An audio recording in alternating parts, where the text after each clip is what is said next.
Uma coisa que eu queria te perguntar, e até curioso para saber como você reagiu a isso, porque você trampou lá no programa do Porchat, até o Camejo veio aqui e falou que, mano, era muito difícil criar, porque sempre tinha ali uma patrulha em volta do que vocês estavam fazendo. Sim. Até esse vídeo tem muito comentário da galera falando assim, mas vocês sabiam que era uma instituição religiosa que comanda... Ô, mula. A gente sabe algumas coisas que eles chegaram prometendo a liberdade total. E justamente por isso que o Fábio Porchat, que, porra, bate pra caramba, a religião foi lá. Ele topou porque sabendo que ia ter liberdade.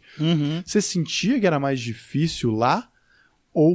E aí eu quero a sua, porque eu acho você muito maduro pra lidar com problemas, tá ligado?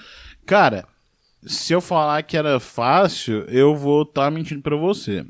Porque escrever um programa que é praticamente diário, principalmente quando você não tem experiência, é uma pressão muito grande. Numa TV aberta, né? Eu já sabia que eu ia ter um pepino grande, saca? Pra resolver quando eu topei fazer o teste pra ver se eu tinha essa oportunidade. Mas pra mim, ele tinha um valor sentimental muito grande que me motivou a encarar esse rolê. E eu nem digo por conta das restrições da Record, porque existem muitas restrições. Existiam muitas restrições em relação às coisas que a gente fazia no roteiro. Restrição a... E eu não digo nem de piada, tá? Não tô dizendo, tipo assim, você não pode fazer piada com a Igreja Universal. Não, você não pode, mas não é só isso. É que, tipo assim, fazer referência a algo que seja religioso, mesmo que não seja uma piada. Um bom exemplo, uma sketch, onde no meio da sketch eu coloquei que o Paulo Vieira, vestido da mãe dele, vai fazer o nome do pai pra pedir alguma coisa pra ele. Não. Então, são restrições muito... Não tem conversa nesse sentido, sabe?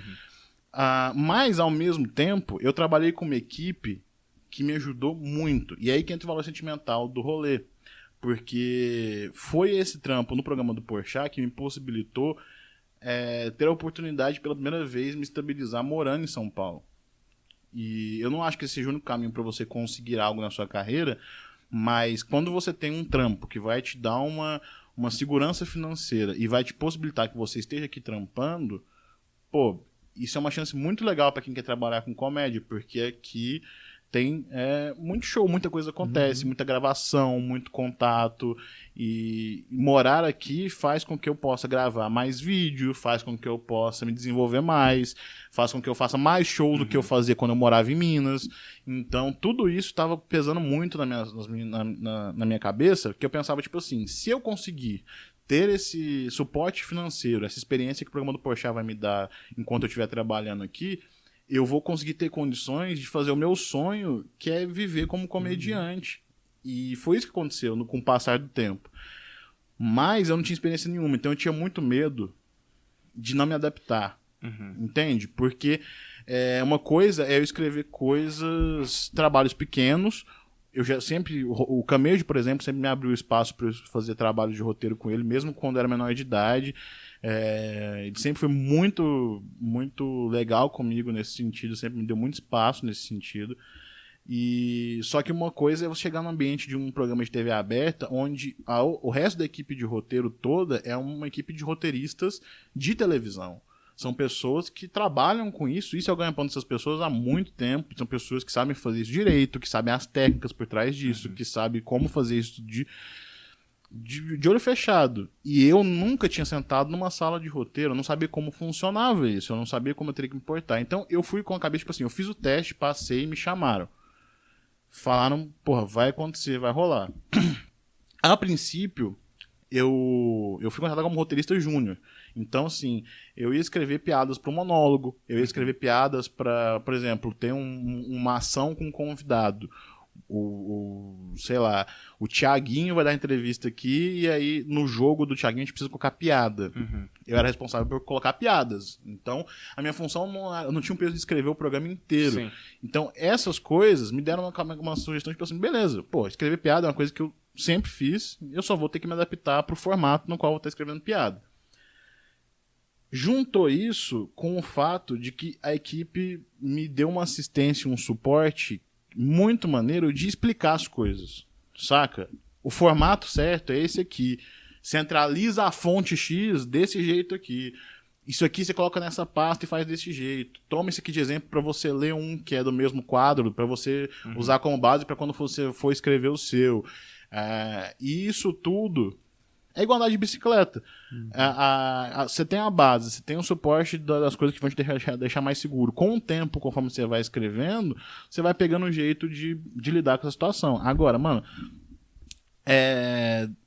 é realmente muito complicado escrever um programa diário, porque acontece de tudo. Com o tempo, conforme foi passando, eu fui ganhando mais funções no programa. Então eu comecei a fazer de tudo, conforme o tempo foi passando. Escrever quadro, escrever sketch, escrever entrevista, fazer de tudo mesmo. E isso foi muito bom pra mim como roteirista, me desenvolveu muito. Então eu me coloquei numa posição muito sempre de aprender. De pensar, tipo assim, todo mundo aqui manja mais do que eu só quero aprender com essa galera. Então eu vou aprender, vou dar o meu melhor pra aprender. Só que você tem que também lidar com desapego. E isso, pra quem é comediante, é muito bom. Porque o comediante tem um ego muito frágil. E então você ter o desapego de você escrever 3 páginas de uma sketch e você escrever as piadas, pensar o início, o meio, o fim, e aí chegar no final do dia e falar, putz, por conta disso aqui, caiu. Você vai ter que reescrever tudo. Nossa. E aí você simplesmente tem que jogar fora e reescrever tudo. E aí, às vezes, vai pro ar e aí eles cortaram. E aí nem foi, entendeu? E vida que segue. Aí você vai escrever um monólogo e às vezes o Porchat não vai entregar do jeito que eu pensei. Mas, mano, é o programa do Porchat. Entendeu? Não é o programa do Vitor. Então eu aprendi muito a entender isso, que às vezes trabalho é desapego. Então eu vou chegando num certo ponto onde, puta, tem essa ideia aqui, puta, não pode, porque aqui a gente não pode falar sobre a prefeitura do Rio de Janeiro. Beleza, então a gente pode fazer sobre o quê? Sobre isso? Beleza, então vamos fazer sobre isso. Vamos fazer desse jeito, então. Eu sempre tive a cabeça dessa maneira, pra trabalhar lá sempre foi isso. E as pessoas ali também eram muito legais, ajudavam muito pro negócio fluir. Então foi uma equipe maravilhosa que eu trabalhei. Uma galera muito maneira e foi o que me deu confiança para trabalhar mais como roteirista. Tipo, hoje eu tô escrevendo A Culpa do Cabral. E a maior parte da minha confiança de fazer esse trabalho e me divertir fazendo esse trabalho é a segurança que eu aprendi a ter no programa do Porchat. Porque, cara, tinha dias que eu tava escrevendo um monólogo e aí do nada tinha que parar pra fazer uma ligação pro Kiko do KLB pra escrever a entrevista do KLB. E isso é muito engraçado, isso é muito surreal, cara, sabe? Porque eu lembro disso, até hoje eu lembro disso. A primeira entrevista que eu fui escrever, uma das primeiras entrevistas que eu fui escrever foi essa do KLB. E aí tinha a pré-entrevista, que é quando você liga pra pessoa que vai fazer a entrevista e você sonda algumas coisas, você pede algumas informações pra você ter as deixas legais pra você colocar no roteiro pro cara fazer a pergunta. E aquela história daquele dia que você foi fazer tal coisa? A pré-entrevista funciona pra você já saber essas histórias antes e filtrar o que pode render no programa. Só que eu nunca tinha feito esse tipo de coisa, e aí quando eu fui fazer, os caras me deram o telefone, tipo, você vai ligar pro cara do KLB. Aí eu falei, tipo, tá. E aí é muito engraçado. Você pegar, tipo, o seu celular, e aí atende, ô, Kiko! Beleza, aqui é o Vitor eu escrevo aqui o programa do Porchat. Ô, Kiko, e como é que tá essa turnê que vocês estão fazendo agora? E aí, do nada, você pega um monte de informação aleatória do KLB, e aí você tem que montar uma entrevista, e aí chega lá, o KLB ficou pra semana que vem. Aí você fala, beleza, mas pelo menos agora eu sou amigo do Kiko, sabe? 25 minutos com o Kiko perguntando da infância dele. Que é contra a pedofilia, hein? Kiko que é contra a pedofilia, tinha aquela camiseta só contra a pedofilia. E aí, se você curtiu o vídeo, deixa seu like aqui, por favor, deixa seu comentário. E se você quiser ver completo, já vai, entra no canal pra você assistir o episódio completo.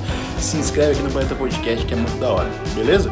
Vai, se você quiser xingar, respira fundo 5 segundos. De verdade. Vê se você ainda quer. Ainda quer? Não precisa.